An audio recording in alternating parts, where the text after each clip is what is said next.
नमस्कार मंडळी, स्वागत आहे तुमचं आमच्या चॅनलमध्ये। आवाज महामुंबईचा, शोध बातमीचा, कौल मनाचा।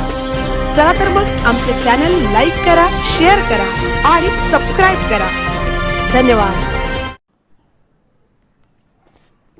नवी मुंबईत गणेश नाईकांची एकहाती सत्ता, नाईकांचे वर्चस्व कायम। नवी मुंबई महानगरपालिका निवडणुकीत भाजपने निर्विवाद वर्चस्व सिद्ध करत 65 जागांवर विजय मिळवला असून उपमुख्यमंत्री एकनाथ शिंदे यांच्या शिवसेनेला केवळ 42 जागांवर समाधान मानावे लागले। या निकालानंतर शहरात नाईकांनी शिंदेंचा टांगापलटी घोडे फरार केले अशी चर्चा जोरदार रंगली आहे। भाजपचे मंत्री गणेश नाईक यांनी हे वर्चस्व साध्य करण्यासाठी पक्षश्रेष्ठींकडे शिवसेनेशी युती नको असा आग्रह केला होता, ज्यामुळे दोन्ही पक्ष स्वबळावर निवडणूक लढले।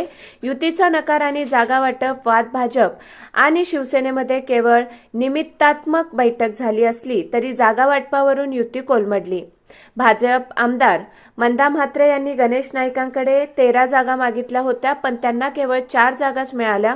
त्यामुळे दोघांमध्ये तीव्र वाद झाला आणि नाईक यांनी 111 जागा जिंकून दाखवा, मी राजकारण सोडेल असे आव्हान दिले। मात्र मुख्यमंत्री देवेंद्र फडणवीस यांनी जाहीर सभेत मंदा म्हात्रे यांचा समेट घडवला। त्यानंतर म्हात्रे बेलापूर मतदारसंघात प्रचारात उतरल्या, तर शिंदे यांनी रोड शो आणि सभा घेऊन उमेदवारांच्या पाठीशी ठाम उभे राहिले। ही निवडणूक खरे तर गणेश नाईक विरुद्ध एकनाथ शिंदे अशीच होती। आरोप प्रत्यारोप आणि इशारे निवडणूक काळात दोन्ही बाजूंनी आरोप प्रत्यारोप सुरू होते। गणेश नाईक यांनी शिंदे यांना खुलेआम इशारा देत वरिष्ठांनी परवानगी दिली तर शिंदेंचा टांगासह घोडे बेपत्ता करेन, मला हलक्यात घेऊ नका असे म्हटले। नाईक कुटुंबियांनीही जबरदस्त प्रचार केला। निवडणूक प्रमुख माजी खासदार संजीव नाईक, पक्षप्रवेश करणारे माजी आमदार संदीप नाईक, माजी महापौर सागर नाईक, पुतण्या वैभव नाईक यांच्यासह नाईकांच्या सुनांनी प्रथमच घराबाहेर पडून प्रचारात भाग घेतला।